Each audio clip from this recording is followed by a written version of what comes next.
今年搞到我頭皮發麻嘅畫面，唔係乜嘢世界波絕殺，而係一個身價幾十億嘅男人，好似 lift 咗咁衝入成個泥漿嘅死亡賽道。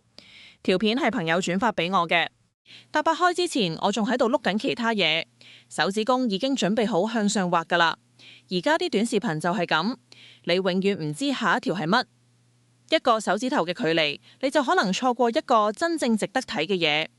嗰日好彩我手指公停咗一下，如果唔係，可能就同呢個故事擦肩而過。但嗰個畫面一彈出嚟，我隻手就停咗，唔止係停，係成個人嗌後咗一下，電話揸近咗，對眼眯埋咗。嗰種感覺你哋明唔明㗎？就係你本來好隨便咁碌緊，突然一個畫面成個人扯咗入去，周圍所有聲都消失晒，成個世界剩翻嗰個芒。畫面入面，滇池東岸嘅江尾社區嗰條賽道俾人形容做沼澤，一啲都冇誇張。昆明嗰啲紅土一遇到水之後嗰種黐鑊悶嘅感覺，你哋想象到嗎？嗰啲土唔係沙，唔係石仔，係細到好似麵粉嗰種紅土。一撈水就變晒泥漿，又滑又黐。車立鏈過去泥巴唔係飛濺，係黐住一陣啦，黐上去，好似有人喺度掃水泥上個立咁。嗰日又啱啱落完雨，條賽道根本就唔係賽道，係泥漿池。成年組嘅車手揸過去都左搖右擺，好似喺冰面上揸車咁。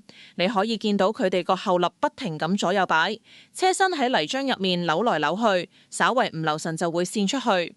喺呢種賽道跑完一場比賽，嗰個車手等於喺泥漿入面浸咗個涼，由頭到腳冇一處係乾淨嘅。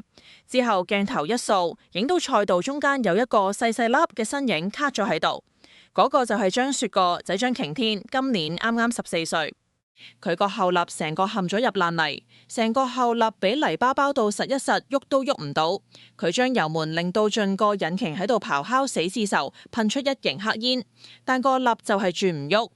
泥巴由輪胎同擋泥板之間嘅罅隙擠出嚟，慢鏡咁樣兩邊翻。佢試咗好多次，車身淨係微微咁震咗一下，然後又俾泥巴吸翻實，佢就咁被困喺賽道中間。周圍啲賽車一架接一架喺佢身邊飛過，泥漿濺到佢成身都係由頭盔到鞋，全部係紅褐色嘅泥漿。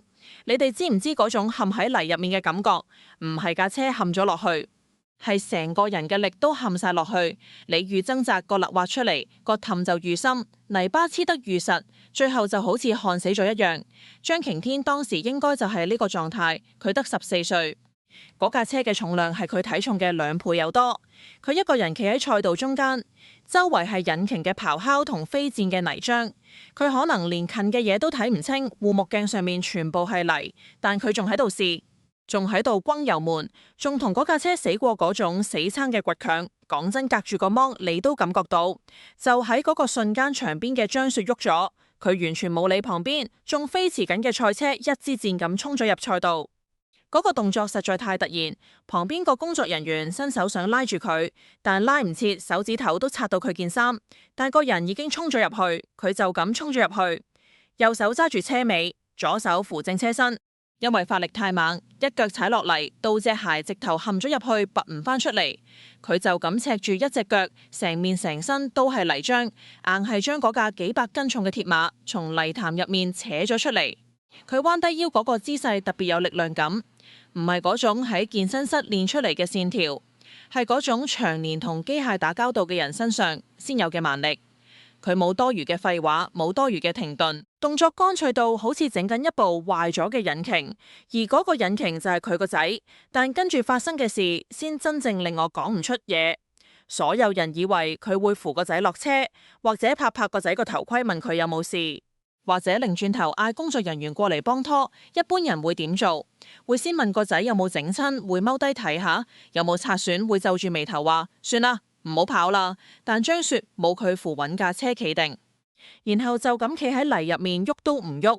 佢一句說話都冇講，甚至冇望個仔一眼。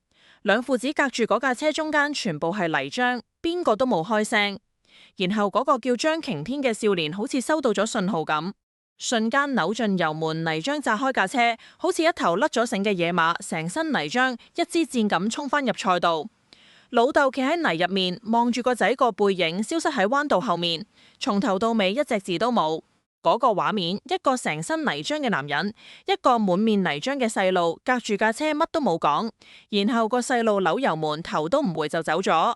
老豆企喺泥入面，一隻腳仲陷喺泥漿，望住個仔消失嘅方向講唔出點解，就係令人擘大對眼望到實。嗰幾十秒我翻睇咗好多次，第一次係睇發生咗啲乜，第二次係睇張雪個樣，第三次係睇張擎天嘅反應，第四次乜都冇分析。就係咁望住有一種好安靜嘅嘢喺嗰個畫面入面，安靜到你覺得周圍啲噪音都變晒背景，剩翻嗰個赤住一隻腳企喺泥漿入面嘅男人，同佢個仔個尾燈消失喺彎道盡頭。講真，我哋見過太多有錢人俾細路鋪一條雙金邊嘅坦途，買最好嘅車，請最好嘅教練，安排最好嘅賽道，全程坐喺 VIP 房飲茶睇監控。嗰種畫面你隨便揾下。都有富二代喺賽道飛，老豆坐喺2樓玻璃房嘆咖啡旁邊，仲企住2個助理，一個揸毛巾，一個揸水杯。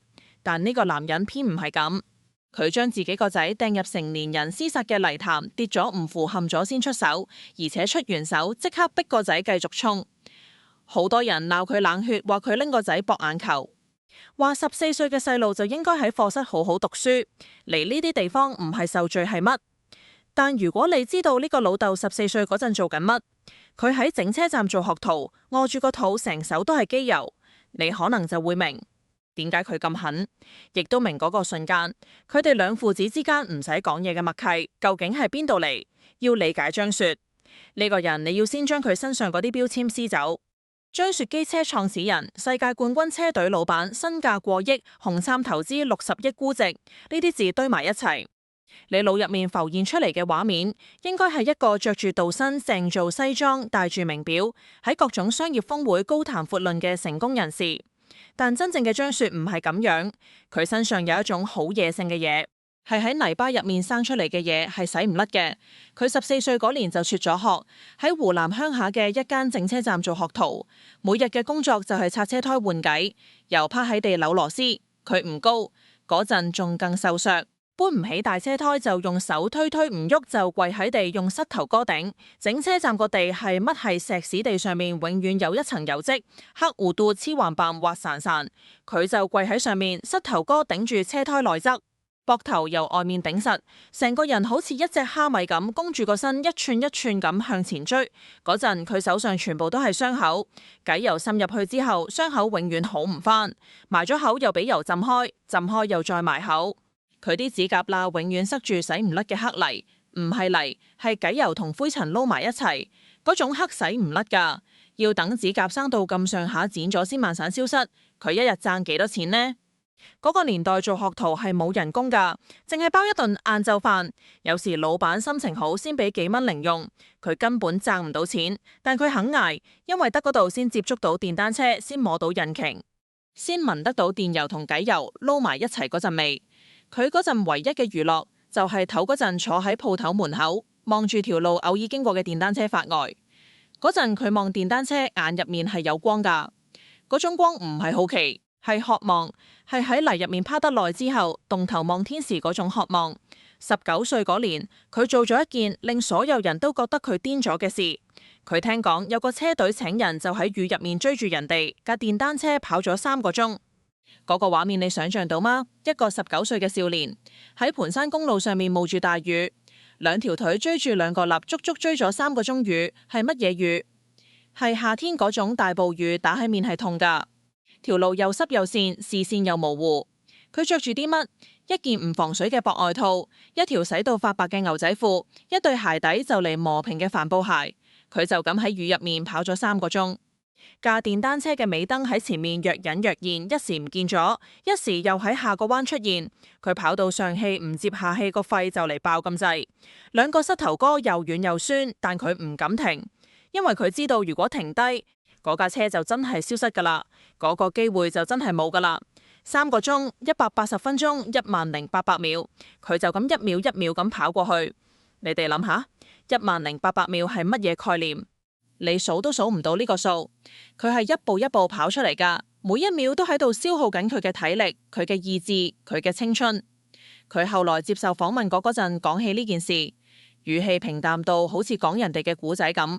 但係你喺腦入面諗下，一個19歲嘅少年全身濕透喺雨入面奔跑，前面係咆哮嘅電單車，後面係漫漫長路。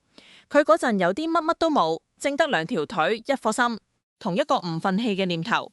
嗰陣冇人幫佢扶車，冇人幫佢托一把，冇人企喺泥入面幫佢托住個後路。佢一切嘅嘢都係自己拼出嚟噶。喺整車站成手機油咁做嘢。喺賽道跌咗自己爬起身，喺創業條路跌低又重新嚟過。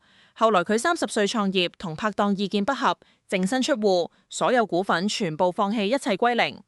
佢喺朋友圈出咗封辭職信，然後就走咗嗰年。佢30歲冇錢冇股份冇團隊，淨得一個名。大部分人去到30歲有頭家有供樓有細路，根本唔敢從頭嚟過。但張雪咁佢返去原點重新開始。有人話佢癲，有人話佢傻，有人話佢呢世就係咁噶啦。但佢就係咁一步一步行出嚟，由整車站到創立自己品牌，由俾人投資2000萬到估值60億，由俾人笑到企上世界冠軍嘅頒獎台。你知唔知張雪身上最打動我嘅，唔係佢而家幾有錢，係佢身上嗰種輸咗就從頭嚟過嘅本能反應。佢好似從來都唔怕歸零。因為對佢嚟講，0呢個數字太熟悉啦。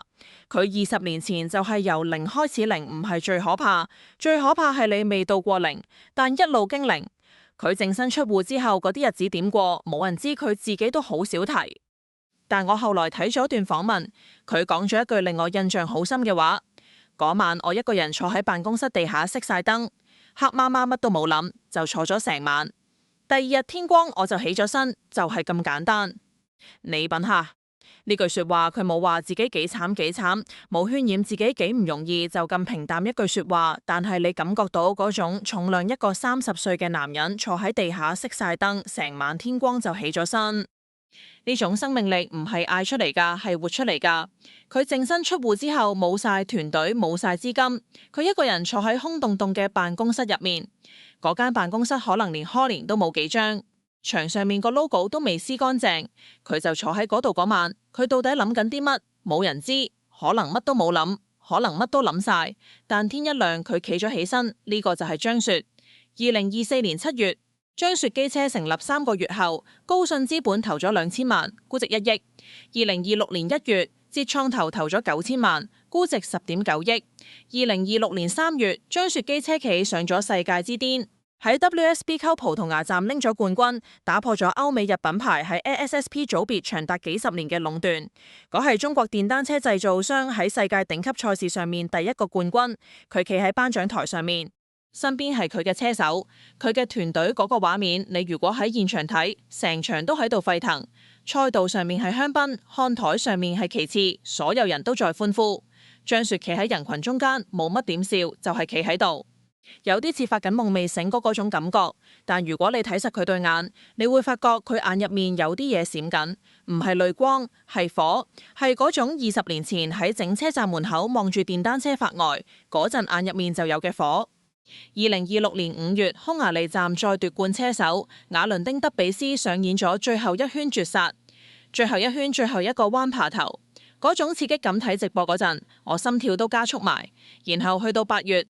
紅杉中國獨家投資1.5億，估值60億，由10.9億去到60億，唔夠半年翻咗接近5倍。跟住持股比例計，張雪個人身價已經超過40億，而1個月前佢仲喺朋友圈自嘲係億萬富翁，欠咗接近1個億。1個月後佢還清晒所有債務，由負債近億到身價40億，淨係用咗1個月，由整車站學徒到世界冠軍，用咗20年。佢俾人叫做電單車界嘅雷軍，但你見過邊個身價40億嘅老闆好似佢咁成身泥漿企喺賽道入面，赤住一隻腳幫個仔托車，翻到8月8號嗰日起步嘅第一個彎，意外就發生咗越野賽嘅起步階段，永遠係最混亂嘅，10幾架車同時起步喺第一個彎逼成一團，邊個都唔讓邊個職業車手嘅起步速度有幾快。你哋知唔知由靜止到加速0點幾秒嘅差距就決定到你搶唔搶到內線。嗰條起步線前面係一條直路，大概幾十米，然後就到第一個彎。所有車都喺直路將油門踩到盡，引擎嘅聲由低沉一下子飆到尖銳。好似成班野獸喺度嗌。去到彎口，全部車同時收油剎車，車身傾斜，膝頭哥幾乎貼住地面，泥漿由後落飛甩出嚟，好似一埲埲泥牆將擎天14歲。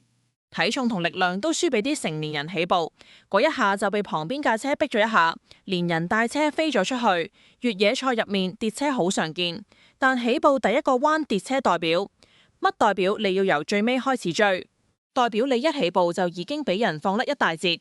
嗰個場面真係唔好睇，一個少年由泥漿爬翻起身，架車跌咗，全身係泥，頭盔上面塊護目鏡都俾泥漿封埋，佢冇停，甚至冇停頓。爬起身扶起架車就繼續追。越野賽嘅規則好簡單，你可以跌，但唔可以停。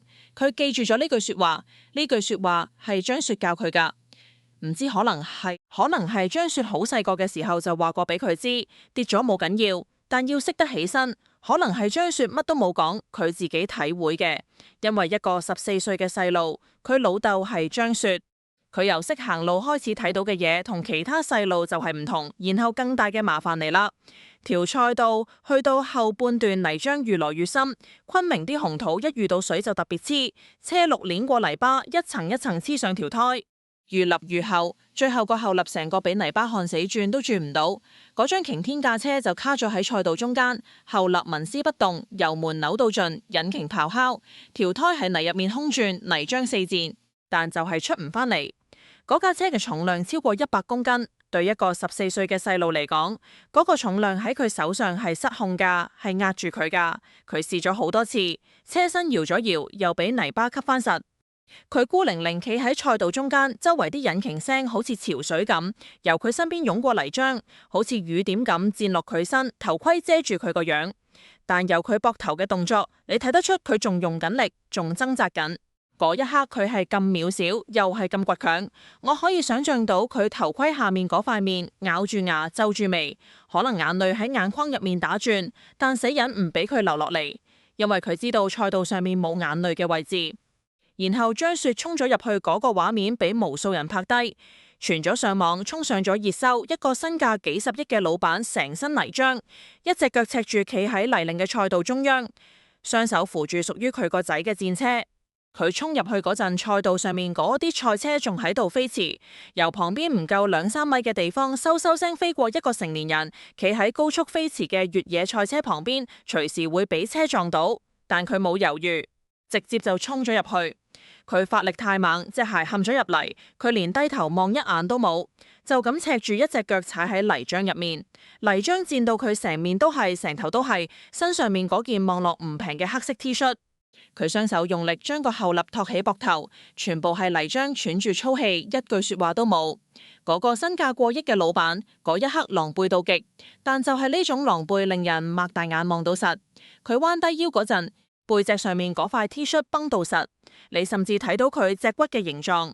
一個40出頭嘅男人背脊上面有嘅係肌肉，有嘅係呢幾十年彎過太多次腰嘅痕跡。有人問過佢，點解唔叫工作人員去幫拖？點解唔叫停場比賽？事後訪問嗰陣，佢講咗一句好簡單嘅話，冇乜好叫停噶。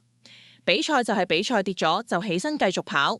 你慢慢細味呢句說話，佢唔係唔心痛，係太明白。佢明條賽道，明啲泥漿，明嗰種卡喺中間喐唔到嘅感覺。佢更明一個14歲少年喺嗰個瞬間最需要嘅唔係安慰，唔係退賽，唔係俾人抱落車，係有人幫佢托起架車，等佢可以繼續衝。所以佢衝咗入去，佢冇出聲，冇望個仔對眼，淨係托起個後立。佢俾咗個仔最需要嘅嘢，唔係退路，係繼續衝嘅底氣。呢種底氣唔係用錢買嘅，係佢喺泥入面圍打滾20年之後，用自己條脊骨撐起嚟嘅。然後嗰個少年即刻鳴晒油門，扭到盡，泥漿炸開，脫韁而出。張雪好似扶嘅唔係個仔，扶嘅係後生嗰陣嘅自己。但呢句說話仲有另一層意思。20年前嗰個喺雨入面追車嘅少年，冇人幫佢扶車，佢係喺泥地自己爬起嚟噶，跌過無數次，流過無數血。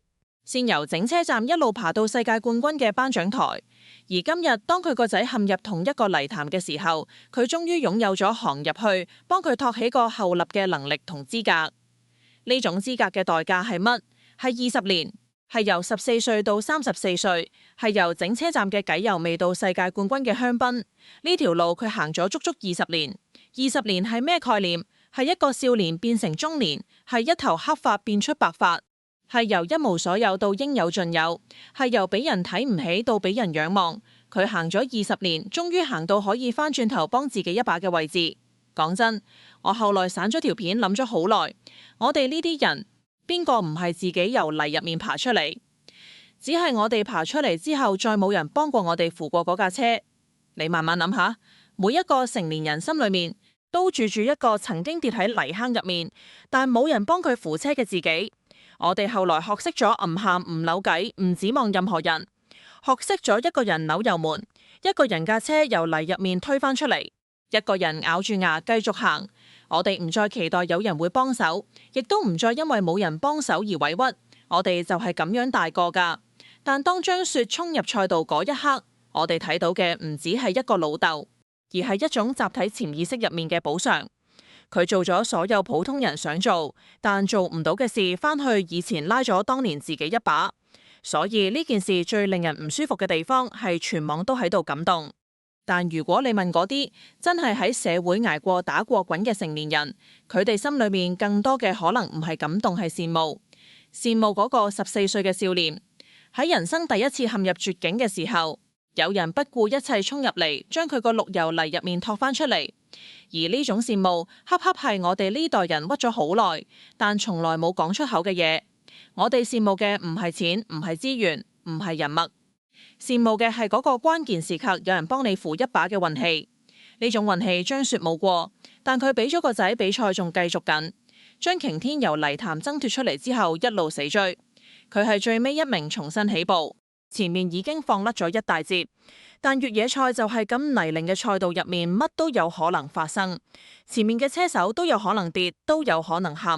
佢一路爬頭，一個過一個。你想象到嗰個畫面嗎？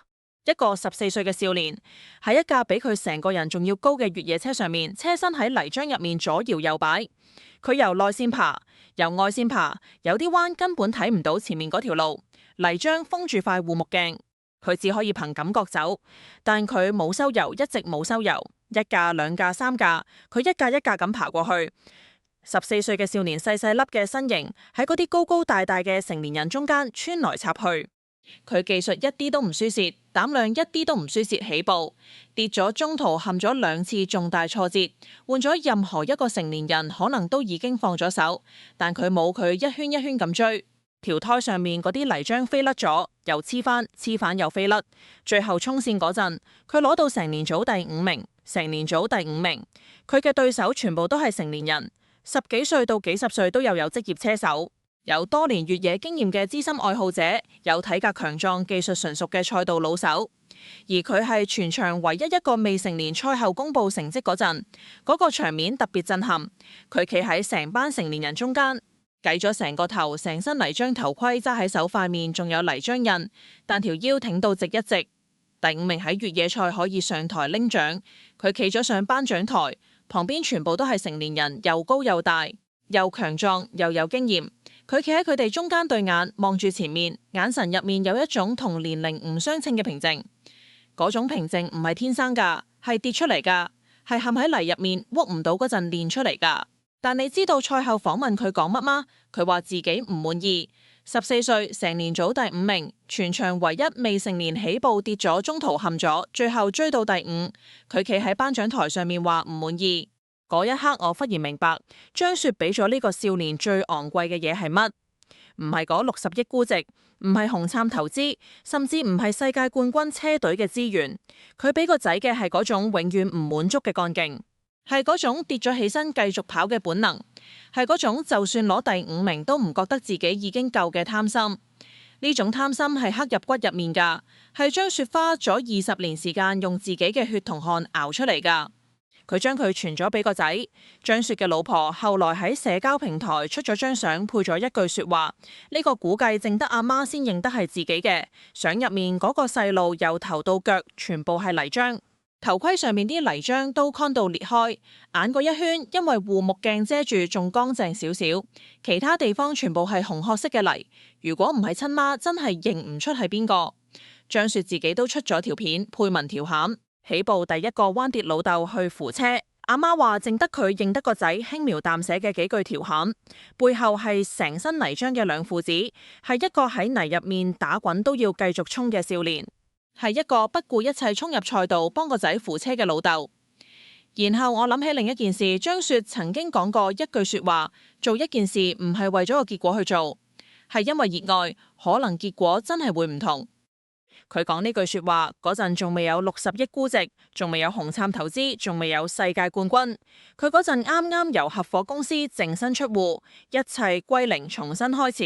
佢喺一間好簡陋嘅會議室入面，對住個鏡頭講呢句說話。嗰陣冇人覺得佢會得，冇人覺得一個整車站出身嘅學徒搞得成咩大事業。但佢信，然後佢真係做得到。20年前佢追咗3粒鐘魚。20年後佢創立咗世界冠軍車隊，而家佢帶住14歲嘅仔企上成年組嘅賽道，將呢份熱愛傳俾下一代。我而家開始重新理解嗰4個字，極致熱愛。以前覺得呢個係一個品牌口號，係寫喺官網上面嘅宣傳語，係印喺 T 恤上面嘅營銷話術，但而家我忽然明白呢4個字根本唔係嗌俾人聽嘅，係張雪呢20年喺泥漿入面捱打滾嘅全部答案。你可以話呢句說話好虛，可以話呢個就係一個口號，但一個由整車站學徒做到世界冠軍車隊老闆嘅人，一個將14歲仔送上成年組賽道嘅人，一個衝入泥潭幫個仔扶車嘅人，佢配得上呢4個字。其實我後來喺評論區見到一條留言令我印象特別深，嗰條留言係咁樣講嘅：我14歲嗰年，我爸媽叫我好好讀書，考唔上中學，呢世就玩完。我而家34，乜都有啦，但心裏面嗰個窿仲喺度。我特別羨慕張擎天，唔係因為佢老豆有錢，係因為佢14歲嗰年，佢老豆企喺賽道邊望住佢跌，望住佢起身，望住佢陷落去，然後衝入去幫佢托起架車。我14歲嗰年跌低咗，冇人扶我，我就再冇起翻身。呢條留言俾人點咗幾萬次讚，仲有一個人話我今年42喺地盤做咗半世，我個仔12歲從來冇要我扶過乜，每次我想扶佢，佢都話唔使，我自己得。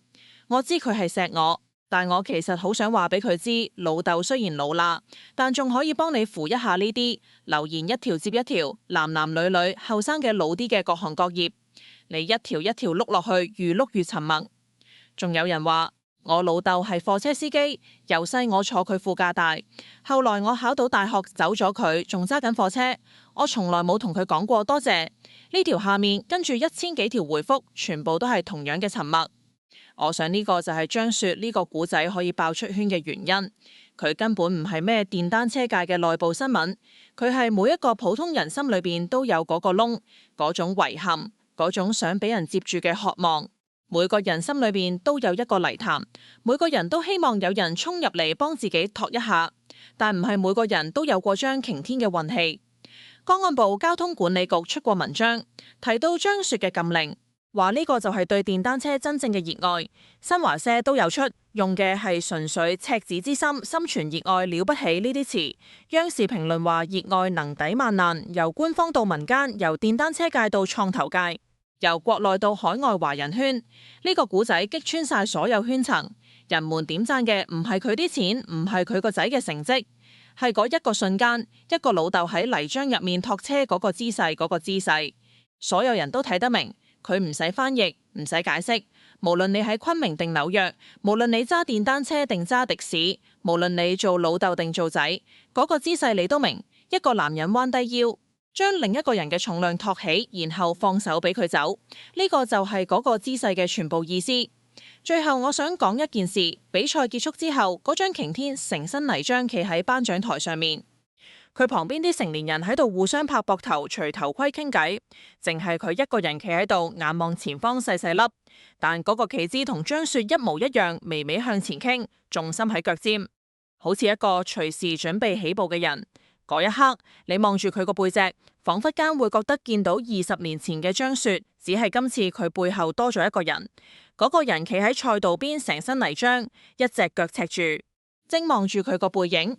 呢個大概就係全城最樸素嘅版本，唔係財富，唔係地位，唔係資源，係一個人用咗20年由一個坑爬出嚟，然後企喺坑邊將隻手伸俾下一個佢冇說教、冇演講、冇長篇大論嘅道理，淨係喺一個泥濘嘅下晝衝入賽道，彎低腰托起個後肋，嗰個動作比任何語言都重。佢話俾嗰個14歲嘅少年知，你會跌，你會陷，你會喐唔到，但你沒完，你仲可以繼續。呢個信息唔係用把口傳遞嘅，係透過一個彎低腰嘅動作，透過一雙陷喺泥入面嘅赤腳，透過一個老豆企喺度望住個仔消失喺彎道盡頭嘅背影嚟傳遞嘅。嗰個背影冇被叫住，冇被攬住，冇被話你辛苦啦，淨得一句無聲嘅行啦。如果你心裏面都住住嗰個曾經冇人扶嘅少年，喺評論區打一個扶字，我想睇下有幾多人係喺呢一刻被呢個成身泥漿嘅老豆替自己完成咗嗰場遲來嘅救援俾個讚。等呢個古仔俾更多人睇到，因為呢個古仔值得俾所有人睇到。佢話俾我哋知嘅唔係咩深奧嘅道理，就係一句再簡單不過嘅說話：跌低冇緊要，扶起繼續跑。我哋下期見。